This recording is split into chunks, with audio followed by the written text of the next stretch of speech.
Hi friends, எல்லாருக்கும் வணக்கம். இந்த விலாகில் வீடு எப்பவும் எப்படி வந்து நீட்டாக மெயின்டைன் பண்ணுறது, இன்னொன்று எப்போ பார்த்தாலும் வீடு வந்து க்ளீன் பண்ணிகிட்டே இருக்கணுமா அப்படிங்கிற யோசனையெல்லாம் விட்டுட்டு எப்படி ரிலாக்ஸ்டாக வந்து நம்ம வந்து வேலைகளை வந்து மெயின்டைன் பண்ணலாம் அப்படிங்கிற விஷயத்தான் ஷேர் பண்ணியிருக்கிறேன். வீடியோக்குள்ளே போகிறதுக்கு முன்னாடி இந்த வீடியோ பார்த்துட்டு இருக்கவங்களுக்கும் என்ன இது வரைக்கும் சப்போர்ட் பண்ணவங்களுக்கும் ரொம்ப ரொம்ப நன்றி. வீடியோ பிடிச்சிருந்தா மறக்காமல் லைக் கொடுங்க. கொடுக்குற ஒவ்வொரு லைக்கும் எனக்கு அடுத்தடுத்த வீடியோஸ்க்கு ரொம்பவே மோட்டிவேட் பண்ணுற மாதிரி இருக்கும். அதோட உங்கள் ஃப்ரெண்ட்ஸ் அண்ட் ஃபேமிலிக்கும் ஷேர் பண்ணுங்கள். மறக்காம நம்ம சேனலையும் சப்ஸ்கிரைப் பண்ணுங்க. எப்பவுமே வந்து வீட கிளீன் பண்ணணுங்கிற தாட்லாம் வேணவே வேணாங்க. ஜஸ்ட் மூவ் ஆன் அப்படிங்கிற மாரி ஒரு போற போக்குல செய்ற வேலைகள்லாம் நெறையவே இருக்குது.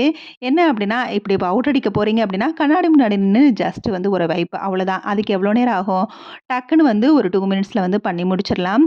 நம்ம அந்த இடத்துல வந்து போறப்ப நம்ம வந்து டக்குன்னு வந்து ஒரு கண்ணாடி கிளீன் பண்றப்ப, அடுத்த கண்ணாடிய வந்து ஒரே டிஷ்யூ வச்சு லைட்டா வைப் பண்ணிட்டா போதும். அந்த இடம் நீட் ஆயிரும். இதெல்லாம் வந்து போற போக்குல செய்ற வேலைகள். பவுடர் அடிக்க போறீங்களா? ஒரு 2 மினிட்ஸ் இதுக்கும் வந்து ஒதுக்கிட்டு நம்ம பவுடர் அடிக்கிறதுக்கு எப்படியும் 10 நிமிஷம் ஆக்குவோம். அதுல ஒரு 2 மினிட்ஸ் வந்து நம்ம எப்படியாவது இதுக்கு வந்து ஒதுக்கிக்கிட்டா போதும். அது எப்பவுமே வந்து நீட்டா மெயின்டெயின் ஆகும்.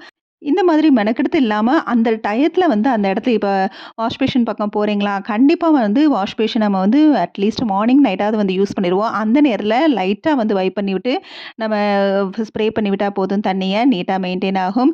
இந்த மாதிரி நம்ம வந்து இப்ப வீடு கூட்டுறீங்களா? வீடு கூட்டுறப்ப லைட்டா வந்து எங்கேயாவது தூசி ஒட்டடை தெரிஞ்சுனா, லைட்டா அத வந்து கிளீன் பண்ணி விட்டா போதும். அந்த இடமே நீட்டா மெயின்டெயின் ஆகும். நம்ம வந்து எப்படியாவது மந்த்லி ஒன்ஸ் வந்து டீப் கிளீனிங் பண்ற மாரி ஒட்டடையெல்லாம் எடுப்போம். இது வந்து வீடு கூட்டுறப்பயே நம்ம வந்து எடுத்துறலாம்.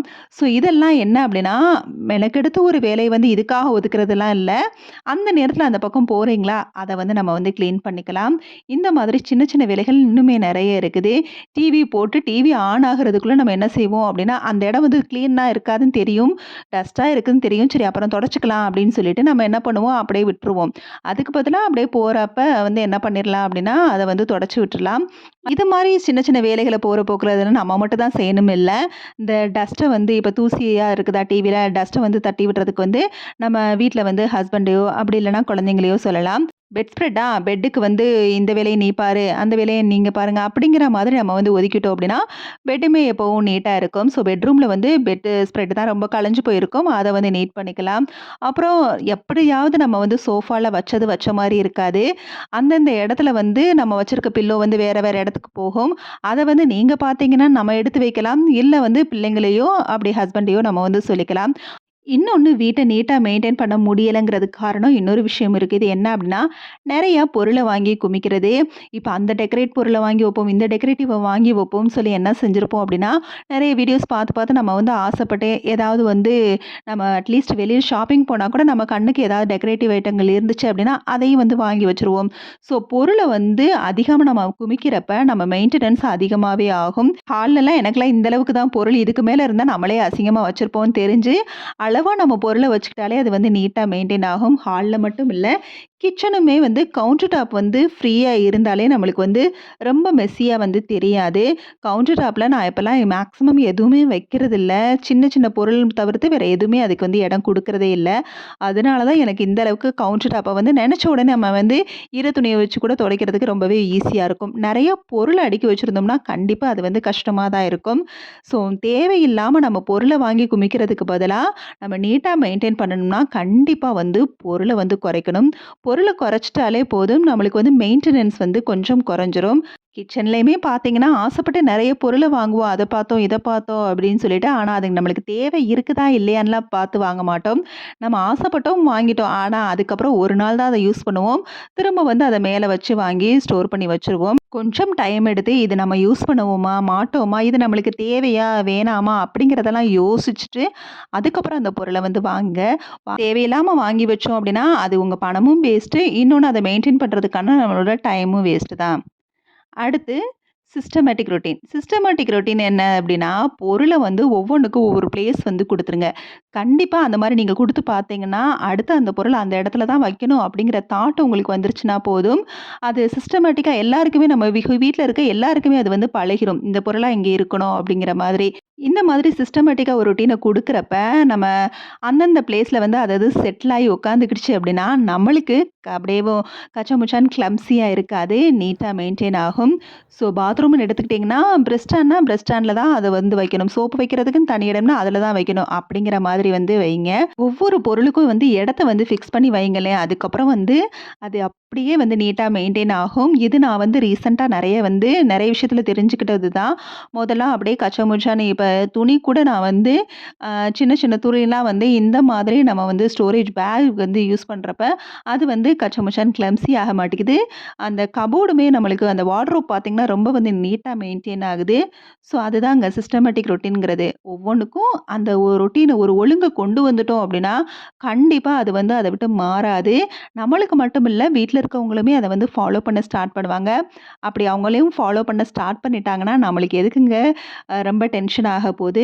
பிகாஸ் மிகப்பெரிய விஷயம்னா வார்ட்ரோப் ஆர்கனைசர்லாம் ரொம்ப ரொம்ப கஷ்டம். வார்ட்ரோப் ஆர்கனைஸ் பண்ணி வைக்கிறது ரொம்ப ஒரு சேலஞ்ச் தான் நெனைக்கிறேன். ஏன்னா, ஒரு தடவ வந்து கிளம்ஸி ஆயிடுச்சுன்னா, அடுத்து கடுப்பாகியே நம்ம அத வந்து திரும்ப வந்து சரி பண்ண மாட்டோம்.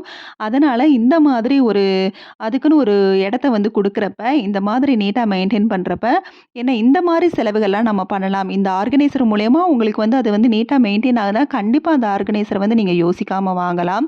பிகாஸ் நம்மளுக்கு வந்து நீட்டா வந்து மெயின்டெயின் ஆகும். எனக்கு இந்த கூட இந்த பாக்ஸ் எல்லாம் தனித்தனியா வாங்க போய், உள்ள வந்து செட் பண்றப்ப இந்த பொருள் அந்த இடம் அப்படிங்கிற மாதிரி அந்த ட்ரெஸ்ஸிங் கபோர்டுமே எனக்கு வந்து நீட்டா மெயின்டெயின் ஆகுது. இந்த ட்ராக்குள்ள தனித்தனி ஆர்கனைஸ் பாக்ஸ் வைக்கிறதுக்கு முன்னாடி பார்த்தீங்கன்னா, அப்படியே கிளம்ப்ஸியா, அப்படியே மெஸ்ஸியா அந்தந்த பொருள வந்து தேடுற மாரி இருந்தது. ஸோ சிஸ்டமேட்டிக்கா ஒரு ரொட்டீன வந்து நான் அத கொண்டு வந்ததுனால, இப்ப அது வந்து நீட்டா மெயின்டெயின் ஆகுது. ஸோ எந்த ஒரு பொருளுமே வந்து அந்தந்த இடத்துல இருக்கிறப்ப தான், அது வந்து நம்மளுக்கு அந்த இடமும் வந்து நீட்டா இருக்குது. இன்னொன்னு என்ன அப்படின்னா, அந்த ஒரு வேலைய எடுத்துட்டோம்னா, நீங்களே தான் செய்யணும்னு நெனைக்காதீங்க. வீட்ல இருக்கவங்களுக்கும் பிரிச்சு குடுங்க. நான் அடிக்கடி வீடியோஸ்ல சொல்றது தான். ஷேர் பண்ணா தான் நம்மளும் ரிலாக்ஸ்டா இருக்க முடியும். இந்த வேலைய நான் தான் செய்வேன். வேற யாரும் செய்யக்கூடாது. இன்னொன்னு செஞ்சா நம்ம குறை சொல்றோம். குறை சொல்றதுக்கே கடுப்பாயி வீட்ல இருக்கவங்க செய்ய மாட்டாங்க. என்ன செஞ்சாலும் நீ வந்து என்னைய குறை தானே சொல்லுவ அப்படிங்கிற மாதிரி. ஸோ அவங்கள வந்து என்கரேஜ் பண்ணுங்க. இத வந்து இப்படி பண்ணுங்க அப்படின்னு சொல்லி தப்ப கரெக்ட் பண்ணுங்க. இன்னொன்னு அடுத்த தடவ பண்றப்ப இத வந்து அவங்க மாத்தி பண்ண சொன்னாங்கங்கிற மாரி வீட்ல இருக்கவங்களுமே யோசிச்சு புரிஞ்சு செய்வாங்க. ஸோ அதனால வந்து ஒரு வேலை குடுத்தீங்கன்னா, கண்டிப்பா எடுத்ததுமே நம்ம செய்ற மாரி வந்து வீட்ல இருக்கிறவங்க செய்ய மாட்டாங்க. ஸோ அத வந்து திரும்ப திரும்ப நம்ம வந்து அந்த தப்ப கரெக்ட் பண்றப்ப ஆட்டோமேட்டிக்கா அவங்க அடுத்து நம்மளுக்கு சஜஷன் சொல்ற அளவுக்கு அவங்க வந்து கிளியர் ஆயிருவாங்க. ஃபார் எக்ஸாம்பிளுக்கு ஒரு ரிமோட்ட கீழ வச்சுட்டா கூட, எங்கள மட்டும் சொல்றேன், நீ வந்து ரிமோட் ஹோல்டர்ல வைக்க மாட்டீங்களா? அப்படிங்கிற மாரி நம்மள கொஸ்டின் ரைஸ் பண்ண ஆரம்பிச்சுருவாங்க. இது வந்து ஹாலுக்கு மட்டும் இல்ல, நம்ம கிச்சனுக்குமே அந்தந்த பிளேஸ வந்து குடுத்துருங்க. குடுத்துட்டு அத வந்து நீட்டா மெயின்டெயின் பண்ணுங்க. அதனால வீட்டுக்கே வந்து ஒரு சிஸ்டமேட்டிக் ரொட்டீன வந்து நீங்க ஃபாலோ பண்றது இல்லாம, வீட்ல இருக்கவங்களுக்கும் சொல்லிக் குடுக்குற மூலியமா, நம்மளுக்கு நெறைய சேஞ்சஸ வந்து நீங்க பார்ப்பீங்க. சம்டைம்ஸ் கிச்சன்ல வந்து நம்ம வந்து பாத்திரம் வாஷ் பண்ணி வச்சுட்டு, அத எடுத்து வைக்கிறதுக்கும் குழந்தைங்களுக்கு, ஹஸ்பண்ட்ஸ்க்குலாம் சொல்லிக் குடுத்துட்டோம் அப்படின்னா, அந்தந்த இடத்துல வந்து அவங்க பிளேஸ் பண்ணிருவாங்க. நம்ம வச்சிருக்க அந்த இப்ப டம்ளரா இந்த இடத்துல தான் வைக்கணும் போல அப்படிங்கிற மாரி அவங்களே எல்லாத்தையுமே வந்து பார்த்து வச்சுருவாங்க. ஸோ ஒவ்வொன்னும் நம்ம கொண்டு வர மாற்றம் தான். எப்ப பார்த்தாலும் வீடு வந்து கிளீன் பண்ணணும், அப்படியே டென்ஷன் ஆகுது. கெஸ்ட் வந்துட்டா என்ன பண்ண? அப்படிங்கிற மாரி ஒரு சிந்தனையிலே இல்லாம, கெஸ்ட் வந்துறப்ப டக்கு டக்கு டக்குன்னு நம்ம கிளீன் பண்றோம். அவங்களுக்காக எதுக்கு நம்ம கிளீன் பண்றோம்? நம்ம இருக்கிற வீட்ட நம்ம வந்து எப்பயுமே வந்து கிளீன் பண்ணிட்டோம் அப்படின்னா, நம்மளோட வேலை வந்து ரொம்பவே வந்து கம்மியாகும். எப்பவுமே இந்த மாரி ஒரு ரொட்டீனா மெயின்டெயின் பண்ணிட்டோம் அப்படின்னா, நம்மளுக்கு எப்ப பார்த்தாலும் வந்து ஒர்க்லயே வந்து கான்சன்ட்ரேட் பண்ற மாரி இருக்காது. ரிலாக்ஸ்டா வந்து அந்த வேலைய வந்து தொடர ஆரம்பிப்போம். ஸோ, அதனால ஒரு சிஸ்டமேட்டிக் ரொட்டீன உங்க லைஃப்ல கொண்டு வாங்க. வீட்ல இருக்கவங்களுக்கு நீங்க பழக்கப்படுத்தாம கண்டிப்பா வராது. ஸோ, ஒரு 10 இயர்ஸா விட்டுட்டு திரும்ப வந்து ஃபர்ஸ்ட்லேருந்து நீங்க வந்து இத பண்ணுங்க, அத பண்ணுங்கன்னு சொல்றப்ப, ஒரு ரொம்ப நாள் கழிச்சு பண்றப்ப அவங்களுக்கு அது வந்து வித்தியாசமாவும் இருக்கும். என்ன நம்மள வேலை சொல்றா? அப்படிங்கிற மாரி கூட தோண ஆரம்பிக்கலாம். அதனால ஸ்டார்ட்டிங்ல இருந்தே அவங்களுக்கு வந்து ஷேர் பண்ணி ஒர்க் பண்றத வந்து அவங்களுக்கு கத்துக் குடுங்க. ஒவ்வொன்னையும் பழக்கப்படுத்திட்டீங்க அப்படின்னா, அது அவங்களுக்கு பின்னாடி வந்து ஒரு வித்தியாசமா தெரியாது. ஸோ, குழந்தைங்களுக்கும் ஆரம்பத்துலேருந்தே வந்து அந்த விஷயத்த சொல்லிக் குடுத்துருங்க. ஹஸ்பண்ட்ஸ்க்குமே தான். பிகினர்ஸா இருந்தீங்க அப்படின்னா, கண்டிப்பா நியூ மேரிட் கப்புள்லாம் கண்டிப்பா ஸ்டார்ட்டிங்ல இருந்தே வந்து இந்த விஷயத்தலாம் வந்து பழக்கி குடுத்துருங்க. இப்பதான் மேரேஜ் ஆகி வந்திருக்கிறோம். நம்ம வந்து வீட வந்து கொஞ்சம் பொறுப்பா பார்த்துக்குவோம் அப்படிங்கிற மாதிரி ஆரம்பத்தில எல்லா வேலையும் நீங்களா வந்து உங்க தலையில கட்டிக்கிட்டு, ஒரு 5 இயர்ஸ்க்கு அப்புறம் நீங்க புதுசா அவங்களுக்கு வந்து வேலைய வந்து சொல்றப்ப, அவங்களுக்குமே அது கடுப்பாகும். என்ன என்னைய வேல சொல்ற? அப்படிங்கிற மாரி ஆயிரும். அதனால புது பொண்ணு நல்ல பேரு வாங்கணும் அப்படிங்கிற மாரி தாட்டெல்லாம் விட்டுட்டு, வேலை செய்யுங்க. வேணான்னு சொல்லல. ஷேரிங்கோட வேலை செய்ய கத்துக்கங்க. கண்டிப்பா இந்த வீடியோ உங்களுக்கு யூஸ்ஃபுல்லா இருக்குன்னு நம்புறேன். Okay, bye. தேங்க்ஸ் ஃபார் வாட்சிங்.